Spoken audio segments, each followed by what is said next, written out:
Se você acompanha bastante notícias de cinema e indústria, como eu costumo trazer aqui, né? Você certamente já ouviu falar várias vezes que tal filme, tal lançamento é o mais caro que a Netflix produziu até agora. O Agente Oculto, o Alerta Vermelho, o Irlandês, tantos filmes aí que a gente escuta que tiveram um orçamento alto na casa de 200 milhões, 250 milhões, 300 milhões para um próximo lançamento.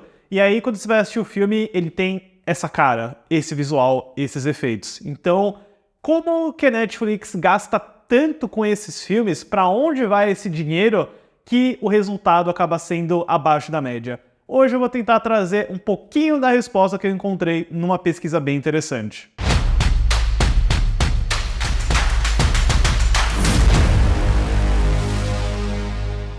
Olá, fãs da Sétima Arte, meu nome é Lucas Nascimento e esse é o Lucas Filmes, e eu tenho aqui um vídeo um pouquinho diferente. Ele não é uma análise, uma crítica nem nada do gênero, mas eu também aproveito para agradecer a audiência de vocês no vídeo do Homem-Aranha 4 do Sam Raimi, que também foi super diferente, especulativo, isso dá mais gás para produzir mais conteúdo desse sentido, e o vídeo que eu tenho para falar hoje é mais um desses assuntos e tópicos que surgiram durante uma das lives aqui do canal, que é como que a Netflix gasta tanto com os filmes deles, né? Para onde que vai esse dinheiro? Porque claramente não está indo para a tela, e a resposta que eu encontrei é mais interessante do que você imagina. Ele faz parte aí de uma coletânea do podcast The Town, que eu absolutamente recomendo se você gosta de analisar mercado e bastidores da indústria. Então eu vou elaborar um pouquinho aqui, dando alguns exemplos práticos. Mas antes, eu pedi para você curtir esse vídeo, se inscrever no canal e ativar o sininho para não perder notificação dos próximos vídeos. Bom, para início de conversa, a gente sabe que fazer cinema é caro pra caramba, né? É praticamente impossível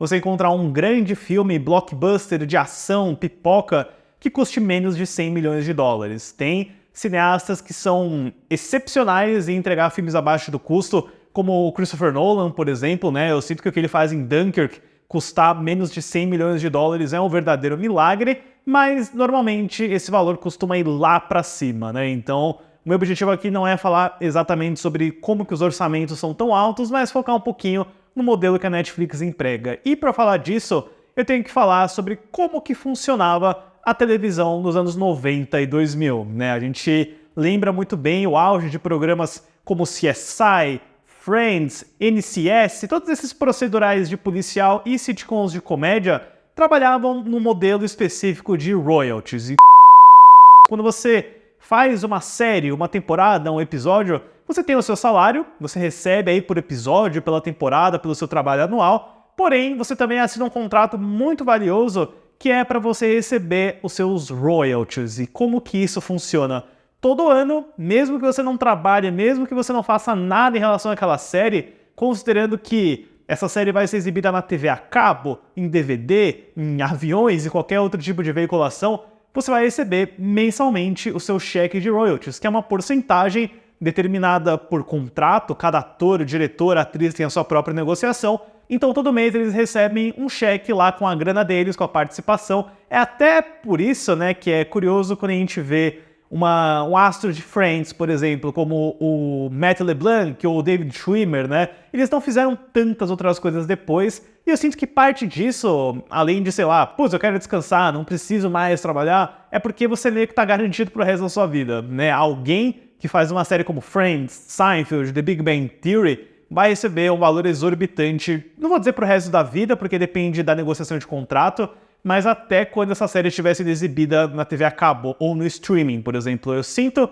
que a veiculação de streaming é um pouco diferente, e é justamente nesse ponto que eu quero chegar, porque quando a Netflix entra no jogo de produção de conteúdo original, eles não adotam necessariamente essa política do royalties, eles adotam algo que eles chamam de buyout upfront. E como que funciona isso? Basicamente, quando eles entram em negociação com um ator, com uma atriz, com algum talento que esteja interessado em trabalhar com eles, eles oferecem uma grana maior de entrada, um salário maior do que eles poderiam ganhar numa série de TV a cabo, por exemplo, mas eles recebem muito menos royalties. É uma participação bem pequena, eu não tenho valores e especificações aqui, mas esse foi um dos pontos que a greve do SEG no ano passado dos atores tentou discutir. Eles reclamavam e ganhavam muito pouco de royalties, eu vi alguns relatos de figurantes, de atores com papéis menores que ganhavam literalmente uns 15 centavos por mês. Então, o que a Netflix fazia era dar um montante maior antes mesmo da produção começar. É tipo assim, olha,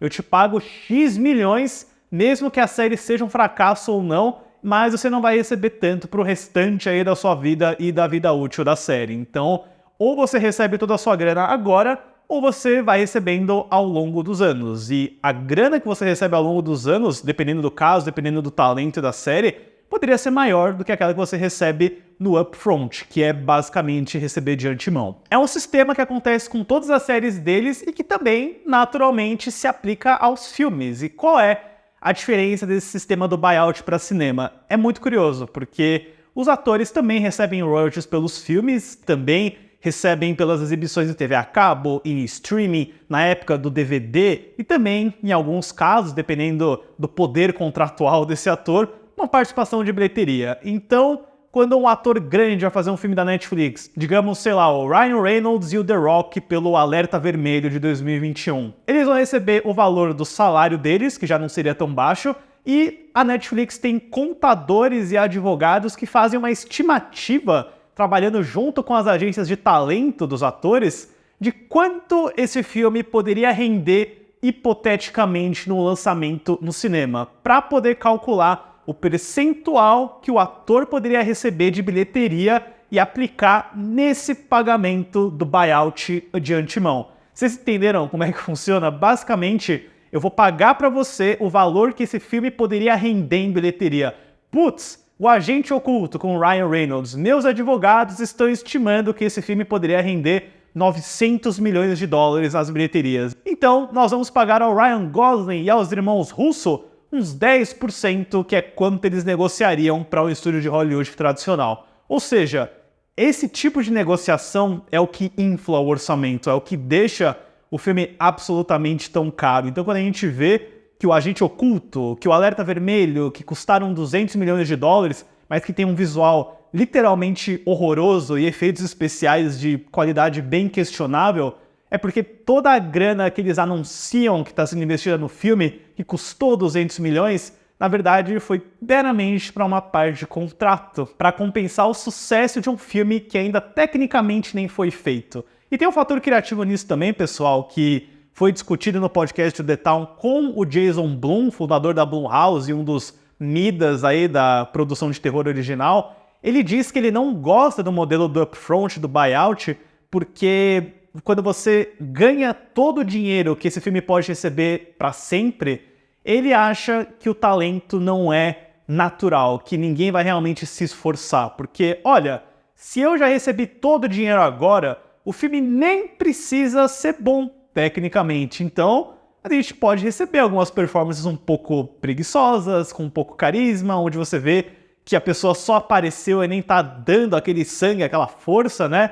Quando, por exemplo, no caso de um filme que ainda vai ter que se provar, vai ter que fazer uma bilheteria boa, o Jason Blum diz que aí sim os atores e as atrizes e toda a equipe estão trabalhando a todo vapor porque o sucesso não está garantido. Tinha um certo dizer naquela época que a Netflix estava, dando dinheiro para todo mundo, aprovando tudo quanto é projeto, renovando tudo quanto é série, que se você recebeu um green light na Netflix, você já ganhou. Nem precisa se preocupar com mais nada. E olha, eu devo dizer que eu concordo com o Jason Blum. Eu acho que se você tem aquela pressão interna de fazer o filme ser bom, de fazer o filme ser um sucesso comercial, você acaba dando aqueles 10% extra na hora de filmar. Eu acho que isso faz sentido. Essa é uma situação bem relevante em Hollywood, pessoal.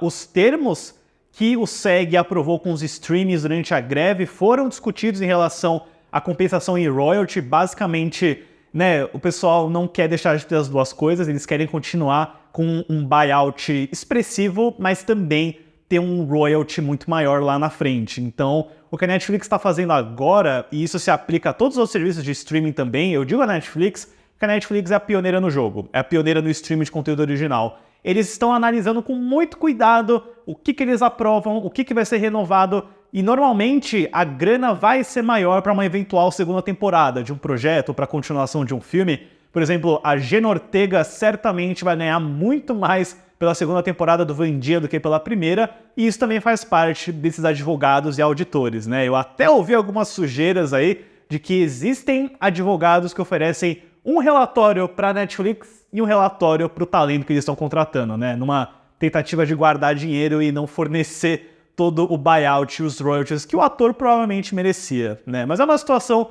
ardilosa e que a gente vê que ainda está acontecendo porque uma outra produção da Netflix inflacionou de orçamento, que é o The Electric State, novo filme de ficção científica dos irmãos Joe e Anthony Russo, né, que também cometeram o Agente Oculto para a Netflix. É um filme com Chris Pratt, com a Millie Bobby Brown, e eu imagino que, né, a Millie Bobby Brown é uma atriz que traz sucesso para a Netflix, teve o Donzella e o próprio Stranger Things, e o Chris Pratt é um cara grande do cinema, né, Vingadores, Guardiões da Galáxia, o Super Mario Bros.